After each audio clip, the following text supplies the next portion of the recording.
Going on, everybody? Welcome back to Intentionally Unintelligent. We got an extremely special guest, man. We have Luke, the founder of the Happiness Review, a men's mental health advocate. Thank you so much for coming by, bro. My man, Chris, I really appreciate it, man. I'm so grateful to be asked to be on your podcast, man. I see what you guys are doing. It's really awesome. I'm excited to dive into mental health right now. It's Men's Mental Health Awareness Month. Couldn't pick a better time, bro. Yeah, man. And last week we kind of dived into the stigma around men's mental health is that, we try to walk around society and be this strong figure. Yeah. And you don't understand somebody's brain, what they're going through constantly on a day-to-day basis. And men can never come out and really get what they need to say out. And I read this crazy statistic the other day, bro. And, it's the total age-adjusted suicide rate in the United States in 2021 has increased from 14 per 100,000 in 2021. The suicide rate among males was 4 times higher, 22.8 per 100,000, than among females, 5.7 per 100,000. That's a wild stat. It's crazy when you see it in writing like that in print, right? It's crazy, bro. Because everybody knows somebody that's been through it, right? You've experienced it in some way and it's super unfortunate, but at the same time, it's we don't talk about it. We try to keep it super suppressed. It's this thing that everybody kind of shies around, but it's absolutely there on the forefront. And I think the biggest message there is we need to start talking, especially men.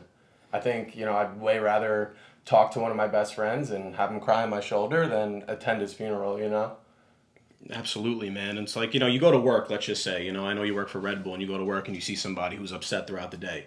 And automatically you look at this guy oh, look at this jerk off. He's being an asshole, you know what I mean? And then we never think truly what a man is really going through on a day-to-day basis, you know 100%. What I mean? And I think just a simple good morning, right? To everybody would suffice, or hey man, is everything all right? What are you going through?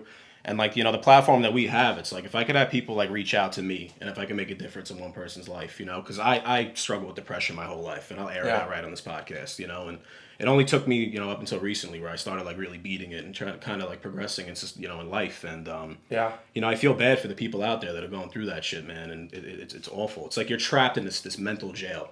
100%. And you can't get out of it. And it's not what everybody thinks it is, right? It's this thing that doesn't necessarily look like you're bedridden and you can't move. It could look like you just, the best thing that you could literally pull off doing today was showing up and being at work. Maybe that's why you do have that sour look on your face or whatever it is. Yeah. I think the biggest thing for me that when I saw the shift and change is listen, I'm not trying to say I'm perfect. I think I have moments too where maybe I do oh, look at this jerk off, Yeah. But at the same time, catching it a lot sooner, and it's having awareness of what that is, right? You do not know what someone else is going through. And as soon as you kind of have that realization, at the very least, you can catch it sooner.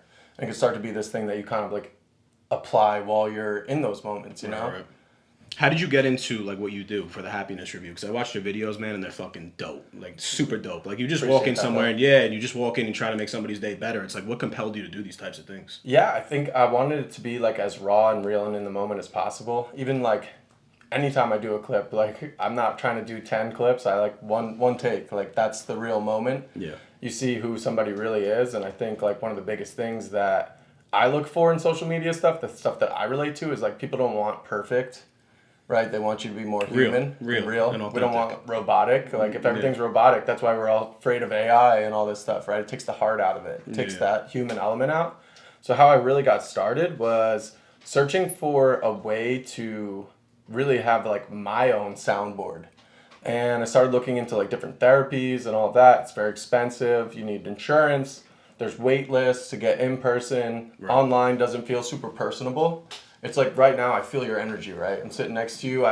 We connected originally online. It's way different than now while we're talking, right? It's almost not real, and then you meet somebody in person and you could actually tell the type of person that they are, you know what I mean? And it's 100%. Nice when it's nice to be around good people. Right. You can open a door through virtual world, but you can't fully know what's going on with somebody until you meet somebody, you're not leveling with them, and then you got to sit here for an hour on a podcast. It's oh shit. It's exactly. This kid's a fucking asshole. It's imagine how it would have sucked. I know, right? You would have been stuck too, bro. Stuck with you. So we're only 5 minutes in. That would have been, it's been this is a really cool change for me, because in the beginning I've been doing a lot of kids from my neighborhood in Bensonhurst, and it's kind of been taken off in Brooklyn. Yeah. And every week I just kind of want to do a different type of guest. Second week I had an energy healer. I have you here right now, and it's I just the whole week I've been talking to the producers about holy shit, what this kid does is amazing. I'm looking at these videos, and you don't see content like that on the internet. Everything's fake, it's staged, it's nonsense, it's bullshit. Yeah. And what you do is you go and you genuinely make a person's day better. And I feel if we could do that in this country just a little bit more, you know, that statistic I wrote, we could beat that shit. You know, is that your dream for the platform maybe, is to kind of take it into that space where you start saving lives? 100%, man. I think like when I first really started diving down into it and being like, this is something I want to do, you have like grandiose ideas, right? Like I want to change the entire world, and it boiled down to a point where I was like, at the end of the day, this is just what feels right. This is like, I felt some kind of calling to be doing this kind of stuff. And because of that, it led me to a point where I was like, even if it impacts one person, it made a difference, right? Yeah. But yeah, overall, I think it's something that could be like brushing your teeth or taking your vitamins. It's a preventative measure for your mental health that you can do on a daily basis that can be easily implemented, right? It doesn't take a lot of time or change in your life. You could just take a moment when maybe you are brushing your teeth and write down your happiness review score. And then that creates what I started with before, accountability, right? Over time, you're accountable for your happiness because you're like, I don't want to have a low score. If I have 3.2 for 4 days in a row, I'm like, what do I do? How do I get out of this? Yeah. Whereas, that's really cool that it's on like a metric system, actually. You know what I mean? It kind of keeps people like, you know, in check a little bit. It gives them like a schedule throughout the day to kind of keep them in line. And like I wasn't sure if that would actually like be impactful at first until I like actually was my own case study, right? And I kept doing it. And I was like, oh no, this actually makes a difference, because when you are in that low score, you start thinking about the things that helped you be at a higher score. Yeah. So like today, like I've had a full cup day. I got a workout in, something that I love to do. I took time to talk to my friends. I worked a little bit and did the things I needed to do for like my personal life. So like I feel like it's like a three P's for me, like one thing physical, one thing professional, and one thing personal. It's perfect. Every day fills a day for me. Did you ever, you know, if you don't mind me asking, struggle personally in your life with mental health, like at any point that kind of made you get into this? Like, was there ever a big push in your life that you know, kind of instilled you to get into this like type of work? Yeah, definitely. And I think you know, it probably does relate a lot to those numbers and where there's been a lot of uptick, but definitely in like the COVID era, where there was a lot of time to finally slow down and spend with yourself, right? Yeah. And I think especially where we're from, New York, New Jersey, it's the hustle and bustle. It's the all day long, you know, all day, right? All day City long. never sleeps, all of that kind of stuff. So you don't even really have a lot of times in the day where you sit for maybe 5 to 10 minutes and literally just decompress and let your thoughts hit you. Yeah. And then we got forced into that for like 2.5 years. Yeah, where you really have to stay with your own thoughts. Yeah. You know what I mean? So you gotta love yourself and hate yourself. You saw a lot of stuff, a lot of relationships that maybe even were, you know, 25, 30 years. They got forced to actually be around each other, and it changed, right? Yeah. See you later. Exactly. And during that time, I think it just kind of kept spiraling a little bit more. And I always use this analogy, but like if you sweep something under the rug, it doesn't clean up the mess. Yeah. It just becomes nastier, more moldy, more infested over time.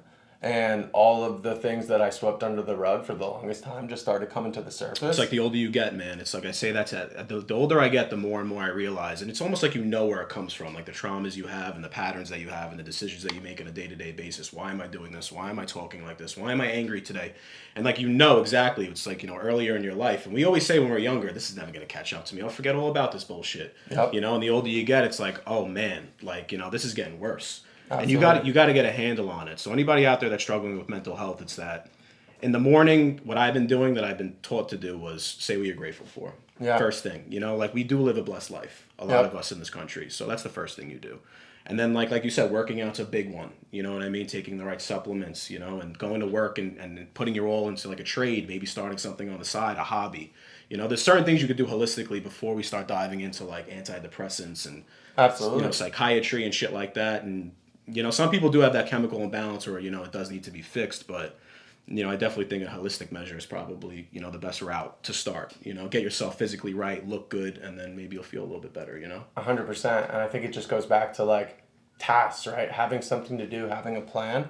As you start to achieve things, you start getting like compounding these little wins, and it starts making you feel a lot better in all areas of your life, right? Yeah. Even if it just starts out as like a fitness goal, but then all of a sudden you realize as you get more in shape and you're starting to take care of yourself and your diet's better, you're also doing better at work. Your relationships are upticking. You're more present with your mom and dad. And you're like, how did all that happen all at once? But it's this like compounding consistency of putting better habits into your life, right? And I think, like you said, you know, a lot of times it's just the fast track is like, let's throw you on antidepressants, right? But it's $1 billion industry, you know? Like we said about the gym, or like, I play men's softball with my friends. Like, those are the moments where like your phone's aside, you're fully involved in this thing that you're doing right now, and that could be anything. It doesn't. I always tell people, like, it doesn't matter what it is. If you like coloring, color once a day. Like, whatever your whatever thing works. is that kind of just puts you into that space where you're not running. Your mind's not in this feedback loop, whether it's positive or negative that day. You get to escape that for a little while. I think that's super important. Absolutely. What are your plans for the next year? Maybe like let's dive into that. Yeah. So I actually just moved into a new house. Really cool. Thank you, brother. Really cool situation where I'm living with 2 other guys that are also like hungry entrepreneurs that are, working on content and stuff. So we're putting together a little podcast space in the basement. That's fire. And so definitely, like, happiness review wise, big plan in the next year is to uptick the content. And I feel like I kind of got to a point where it was like, okay, brand recognition, like people are relating me back to the brand now. And now it's like, okay, I'm kind of in this perfect situation where it's like, if I uptick, it's already kind of got some ground and traction. So now it just becomes a consistent thing in your life. Yeah, it seems like you have really good people around you too, like a lot of positivity. You don't surround yourself with negative bullshit on a day-to-day basis, which is a huge thing. You got to get rid of toxic people too. I think some people are uncomfortable dropping friends and family because they have that loyalty aspect and stuff like that. But to get your mental health truly right, I feel like you need to get rid of the people that have a negative impact in your life, and that sucks sometimes because it might be like a family member that you genuinely don't want to drop off, but sometimes it's just very necessary, And then I just woke up one day and I was like, I can't do this anymore. And I, like you said, I took that holistic route, working out. The podcast, got my career on track, started making more money, like did things, just hustling on a day-to-day basis, being comfortable within myself, filling in those spaces when I needed to fill in those spaces, and if I could reach the community out there that's going through like all this crazy shit in society, it's like, damn, man, like you're not alone. And if they could reach out to your page or my page or anything, like that's really like the goal, right? Like so people could actually reach out and you could respond to them and change their life, 100%, man. And you're always going to respond. I see you're very active on social media on a day-to-day basis and shit like that. So absolutely. That's really dope. And first off, thank you, man. That's powerful, and I appreciate that you're willing to share it on a platform, and that's something that you never know who it's going to impact, and you'd be surprised sometimes. Like, I've experienced that, luckily, in a short amount of time, that there's people that I'd never expected. Like, maybe I put this post out thinking it would impact X, Y, and Z, and then all of a sudden somebody from A, B, and C that I never expected comes up to me and they're like, yo, that was super cool. Right. Or they'll send you a message like, hey, I'm not really comfortable talking about this kind of stuff, but I just wanted you to know, like, hey, I've been watching this and it's helping me. Yeah. And those kind of moments are crazy, man. Like, they're super impactful. It feels real good. Yeah, and like you were saying about, being surrounded by good people, man, like, it is so important. Like, you need a village. One of the producers, Danielle, brought that up the other day. She said, you need a village around you. It doesn't take one person. Yeah. To form anything, a business, a podcast, a career, anything along those lines, you need a good support system. It's very hard to do it alone.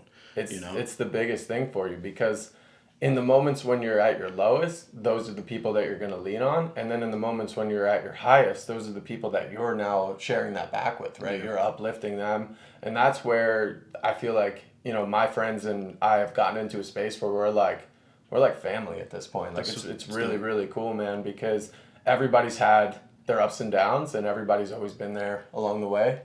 I think it's like probably almost in my everyday 3 things I'm grateful for is like my community. That's amazing. Like a lot of people that I've had on this podcast so far has been like I said, kids that I know personally from the past, and they struggle with it. And you would never think, just by seeing like the average man in society, especially like a strong man, somebody, muscles, tattoos, like, anything, like you would think this man has it all together. He's fine, and then you would never think like in his brain that he's going through all that crazy shit in his head. And I think us as a male community need to ask each other more, because you can't really do it with your family sometimes, especially if you're in a marriage. This might be a little controversial, but like, to be a strong man in a relationship, in a marriage, it's very hard to go to like your wife and then try to like bear down and be like, hey, I'm going through shit mentally, and like you appear as like a weak man, and like throughout society, it's almost like we can't do that. Yeah. We can't appear that way because we're the head of the household, Right. And that needs to change. No, definitely that needs to change. And sadly, sometimes it does go that way. That does become something that's like a driving fork in between the relationship, is like, the guy feels comfortable enough to open up and then gets rejected by it. And then that creates even worse situation for your mental health because now you're not going to continue to open up, right? Yeah. I was actually going to say this before, but I think it's perfect timing to bring it up now. So I do therapy consistently. I have a therapist named Brian.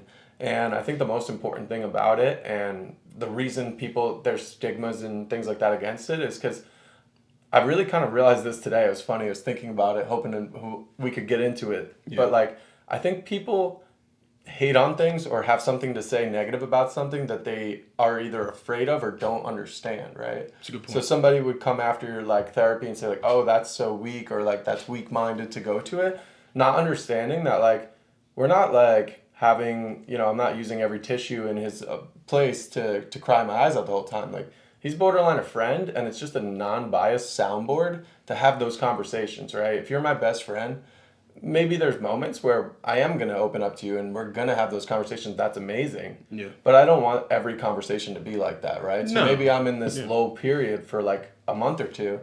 Maybe we'll have 2 or 3 conversations, but I still need I need a place that I can get all of that stuff out. Yeah. Because when you hold it, that's when you get stuck, man. Yeah, it that's turns into anger. Yeah. You turn into a toxic person, you develop bad habits. You know what I mean? It's a heavy weight, and it could be something that's very like, you kind of get stuck, right? Mm-hmm. I actually just saw it, perfect situation to explain it, but with my friend recently. My friend was very into a girl, liked her a lot, ended up not going the way that he was looking for it to go, and we spent all night talking. I was up with him till 5 o'clock in the morning. 5 o'clock in the morning, I'm like, listen, bro, here's the main thing that I see here. You are creating scenarios that don't exist because you haven't had the conversation. And the conversation is this really scary thing, right? Everyone wants to avoid the conversation because it's like, that is kind of everything, yes or no, but you're going to get to that point, right? And I was like, what I see is like, you're kind of being held down. Like if you had a backpack full of the heaviest books in the library, that's what he was wearing, right? And the next morning I wake up and this guy is light as a feather, flying around, looks so happy. Yeah, you got it out. And he's like, yo, I had the conversation this morning. I was like, how'd it go? And he goes, absolutely fucking terrible. But he's literally bouncing around like literally light as a feather, like I said. And it's about getting it off of your chest, right? Yeah. It could go great or it could go horribly, but when you remove that weight, now all of a sudden you're free. It's about putting that out there. It's like if you go through a breakup, you don't want to kind of like succumb to a woman and be like, listen, I'm heartbroken, I'm upset, I'm sorry, because we do live in a society where like she might show those text messages to somebody. You know what I mean? Oh, absolutely. You kind of want to keep that to yourself. And I think like the majority of the male population deals with shit like that. They, the men feel a lot too. When they get out of a relationship, they feel it. We just mask it. Yeah. Like I've been through many breakups, so that shit like fucked me up for a long time. I'm sure you have too. It could linger. It's the same thing as like traumas, right? At the end of the day, it's a traumatic situation. Yeah. I actually, through one of my breakups, I was pretty much also at the beginning of getting more in touch with all of this stuff. And so I connected with this girl that she's a psychiatrist and she studied abroad in like Europe and stuff, like had all this wealth of knowledge about it. And she explained to me that the studies on the brain of somebody that's going through a breakup are actually equivalent to somebody who's coming off of a heroin addiction. But if you were coming off of a heroin addiction, we would put you in a hospital, right? You would have care and you would be taken care of by a doctor. But when you're going through a breakup, everybody's like, all right, buddy, get yourself together. Yeah, like, fuck off, move on. You got work now. Yeah. Which is a crazy thing to think about, right? Like that, but literal studies and scans by neurologists show that it is the same effect on the brain. I wonder why. We gotta look into that a little bit. Yeah, because it's probably got I'm not. It's probably the dopamine aspect. Yes, that's where I was gonna go. I would imagine that it's dopamine releases and reward system of feel good, comfortability. Because you can get addicted to somebody. I mean, 100%. That's a thing for sure. You're around them all the time. You can't be away from them, and then all of a sudden, boom, they're gone. And that could be family, that could mean a relationship, that could mean anything, and that shit hurts, and then people are fucked up for a while about that stuff, man, like a lot in society. I feel bad for those. I had a guy at work that just got divorced, trying to hold it together, like, oh, I'm happy, I'm living in a 1-bedroom apartment, I just lost my house, but I'm the happiest I've ever been. It's like, my man, let's cut the shit. Like, you're not happy at all right now, you're upset. Like, let's 100%. Talk about this, Right. And he's mad all day long, and it's like, you don't know what that guy's going through when he leaves work at the end of the day. He's probably going through a hell of a lot, but then, like I said, we try to put on that, like, fake thing. It's like, no, I'm fine, I don't care, we're the strongest people around, it's all good, Right. And that is part of it, right? Like, there's a lot of moments like that. You played sports, you probably picked up on that when you were young. Like, I played baseball, and the biggest thing was always rub some dirt in it. Like, you know what I mean? Like, you can't be hurt, just rub dirt in it. Like, that's going to do something for you. Yeah. But you get kind of, you know, conditioned that way over time when you're younger. And then, like, yeah, it's probably not going well for him. He's going through a divorce, but, like, does he want to spill it out right now at work? And that's where it gets tough. Just throwing somebody out, like, the feeler, like, hey, listen, bro, if you want to talk about it, let's talk about it. 100%. You know what I mean? That's what I was going to say. I respect asking that. It was like a meme or whatever, but I posted it one time, and I couldn't believe how many people reached out after. But it was like, when I ask, how are you, I want the long version. Because how often, especially New York, New Jersey, how are you? How are you? That's what we all say. Right? What do you want to do? But, like, you know, how many times do you say, how you doing? And then you're like, you know, man, actually, I've been, you know, going through it. Like, no, how you doing? I'm good, bro. Yeah, I went to Clearwater, Florida recently. I told somebody, how you doing? What's going on? And they're like, well, what the fuck did you just say to me? And then, you know, just to get off, like, a serious topic for a minute, you know they yield for pedestrians down there?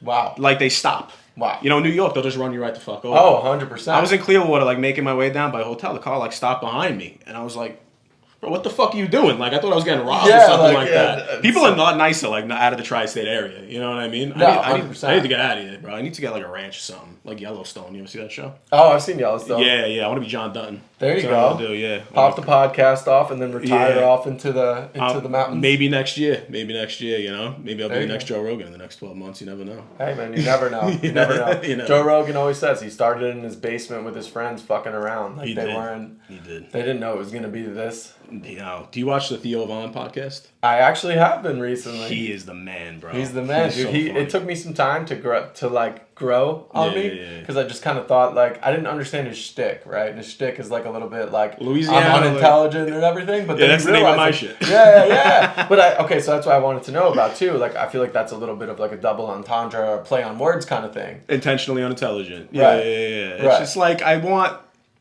it's an unfiltered platform. It's that you come on here and you be who you are, you say what you want without fear of repercussions. You know what I mean? It's the real, the raw, the authentic. That's what we have. And so far, that's like all I've had on here. It's just people that could just be real for an hour.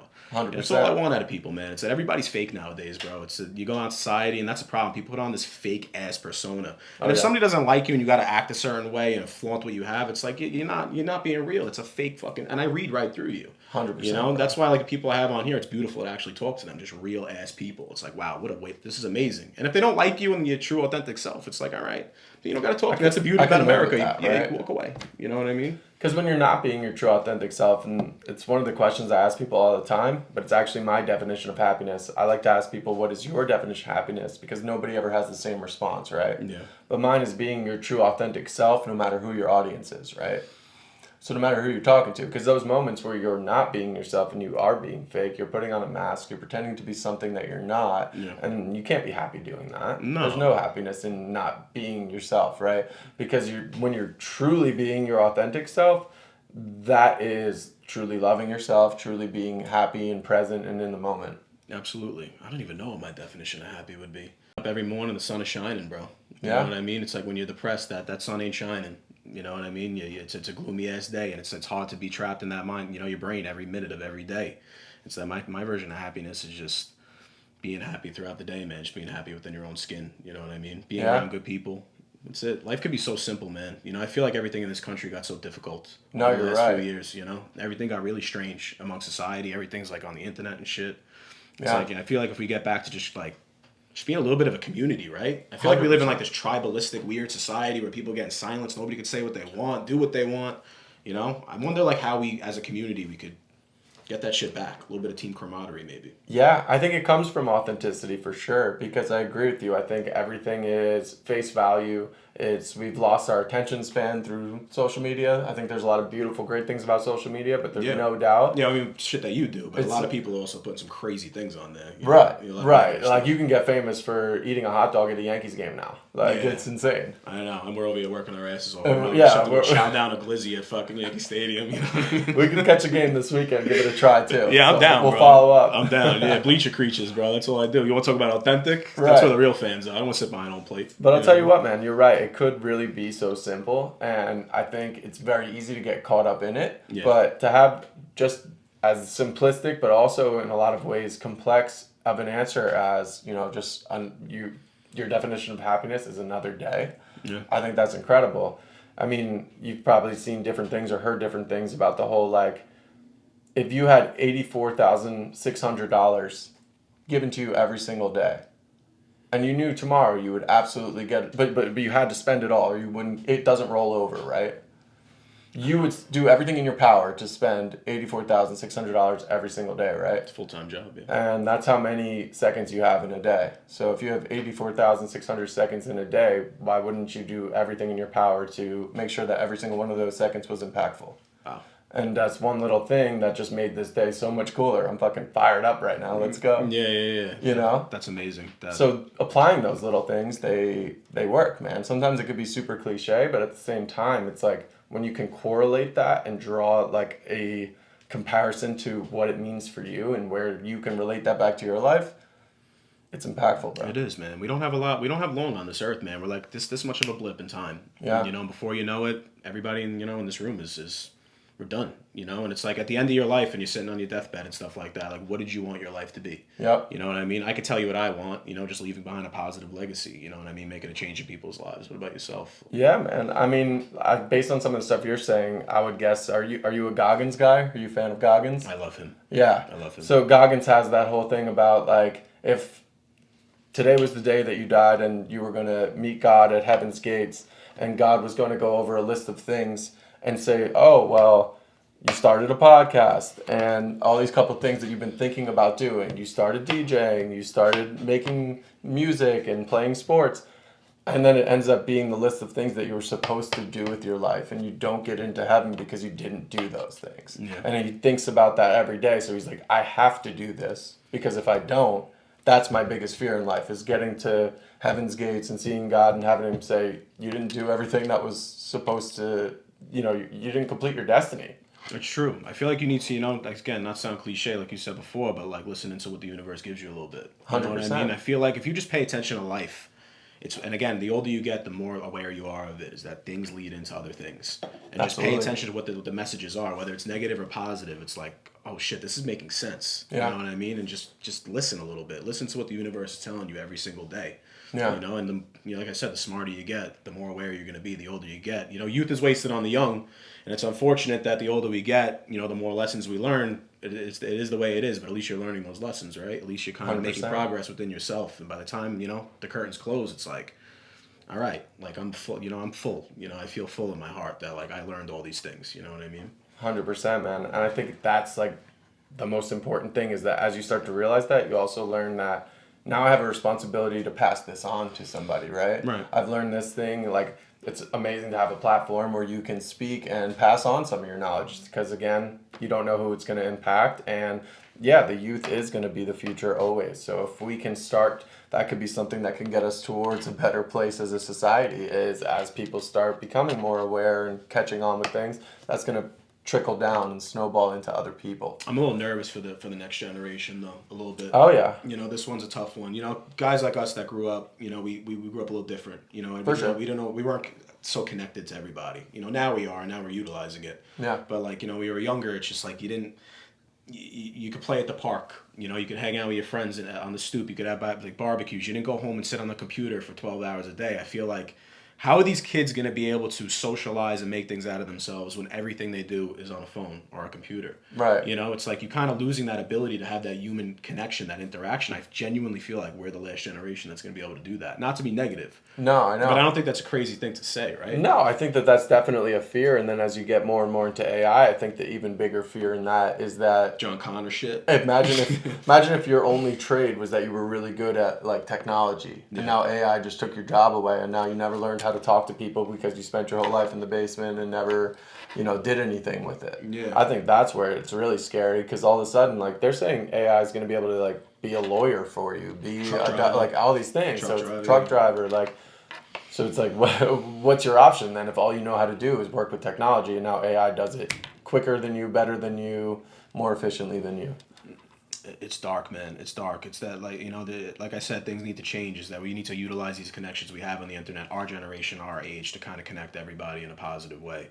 And like I said, I haven't learned how to do it yet. Yeah. You know, I don't know how like a person like myself is going to get out there and do it, but if everybody just makes a consistent effort, you know, like I said, I look at kids now, like I'm around them all the time, like, you know, and I'm like, bro, you're on your iPad for 15 hours. You haven't looked up once. It's insane. You know what I mean? And like, what are you even watching, bro? Irish step dancing on a short video? How does that even pop up on your feed? You know, like, is that what you want to do? You want to Irish step dance? That's crazy. I think it's like a defense mechanism. Like you just like you get nervous, so you're like now on your phone or something. Like, it is. It's an anxiety thing because of COVID. Think about it. Those kids did not talk to nobody for 2 years, bro. 100%. 2 years. You know. 100%. Now you're stuck in this situation where it's like I found happiness outside of society, right? Yeah. I don't have to do it through being around people. I'm finding fun watching this video on TikTok for 3 hours or whatever it is. Yeah. And that's also where it could be a little bit of like a dopamine thing, right? You're getting these constant like rewarding things. Like something that you find funny, that's a reward, right? So it triggers properly in your brain in a positive way. Yeah. But yeah, it's like anything else. I mean, I think anything in the world, literally whatever it is, too much of anything is not a great thing. Right? No, you got to divvy it up. You always have to. You have to get a full experience. I know you were kind of getting at it earlier, but I have a lot of these things I like to say because they just make sense and they've changed my life. But like, this is not your practice life, right? No. So if this is my only shot at it, then why would I spend all of my time doing one thing? I'd rather do a lot of a bunch of things. Yeah. Absolutely. Do you picture yourself having like a big family and passing these messages on to them? Is that a goal for you? Or you kind of just rocking out solo dolo? No, 100%. I think as I've gotten older and further along with like, I don't know, I guess just like awareness and kind of like spirituality, things like that. I just don't stress the timeline. I don't stress the timeline, right? Yes. I absolutely want that. And so like, because I know I want that, I have a maybe delusional belief or a delusional optimism that that's going to happen. I don't really care when, you know, that time will come. But yeah, definitely see that. I definitely, you know, baseball guy my whole life. Always saw myself being a little league coach one day. You know, so those kind of moments. Maybe you'll go to the Yankee game on Saturday, find yourself a little honey in a Yankee jersey. You know, if I make a little money on For some reason, females look a lot better. Eating a hot dog or something, yeah, right? Oh, I mean, chewing down that glizz. Yeah, I feel you. Sometimes women look a lot better in a Yankee jersey. I don't know why. I think everybody looks better in Yankee uniforms. Isn't that like the whole Babe Ruth thing where it's like they did the pinstripes to make them look thinner? Yeah. So I think maybe it's just like it's part of the design. Because I might need that. I'm a big like not matching and it matches guy too. So we just went to the game recently and I had pinstripes on with camo pants and a leopard hat. And for some reason, because it was Yankees, it fucking worked. That's fire. It was working. I went to. Are you a basketball fan? A little bit. I am. Knicks, baby. Yeah, Let's me go. too. Got a big Knicks tattoo right here. So let's go. I went to game 2 against the 76ers when DiVincenzo hit like those like 4 threes. Dante. Yo, I went nuts, right? So you know what side talk is? You ever see the videos on Instagram? I just keep finding myself on the internet. I don't know how. On these viral videos, bro. Just in the background. Dude, you know the little kid that say, "Yo, Joel Embiid, come catch these hands, bitch." Yeah, you know that little kid? Yeah, I was standing right next to him, screaming on the microphone, and they caught my ass, bro. I woke up on the internet. I'm That's so funny. No, 300,000 like views and plays, and me hanging off a barricade and shit like that. That's one thing in my life that makes me truly happy: being at a Knick game and like being at Madison Square Garden. That kid actually like kind of did restore some faith in youth for me. Although I do feel like sometimes like his mom needs to come get him, but he's actually outside. Where were his parents, bro? Like he's not playing around. He's really out here. He's really going to all these events, and he's funny. Yeah, no, that kid's the man. He's on a bunch of shit. He interviewed at the Mike Tyson thing recently. Yeah, that's what I mean. He's like popping up on everything. He was on ESPN. Yeah, I was right next. I had no idea this little kid was famous. Yo, Joel Embiid, come catch his hands, bitch. I was dying laughing. He did the same thing with the Mike Tyson thing. He said something. I think he was. Oh yeah. How many girls did you like hit like during your training season? Oh yeah. Mike's like, where's your parents, little man? Like, what's going on? Where's your mom? Fucking weirdo. You know what I mean? Too funny, man. I was watching the Jalen Brunson Josh Hart podcast, and they were talking about that. They were like on all the fans' reactions. I think like there's no better fans than New York fans.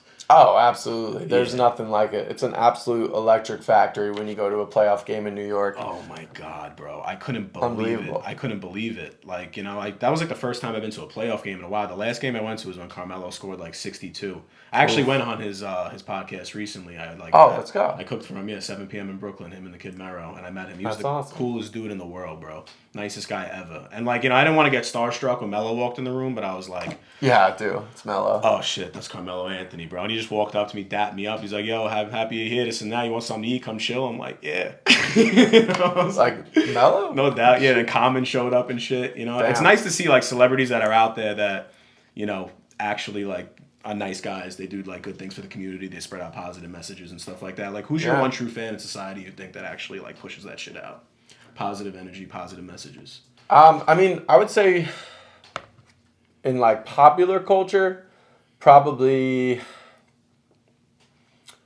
like a Gary Vee. I think Gary Vee pushes a lot of positive messages out like that. But as far as like who I like the most for that kind of stuff is like Lewis Howes. Lewis Howes has the School of Greatness podcast, and he's constantly just touching on all of the best topics ever. Yeah. Like things that so the whole premise of School of Greatness is the school that he wishes he could have gone to. Yeah. So it's the things that like we talk about, you want to talk about, you talk about with your boys, and then he actually has experts come in and talk about that kind of stuff, rather than like one of my favorite battles I ever won in elementary school was that we're not going to have a calculator in our pocket every day.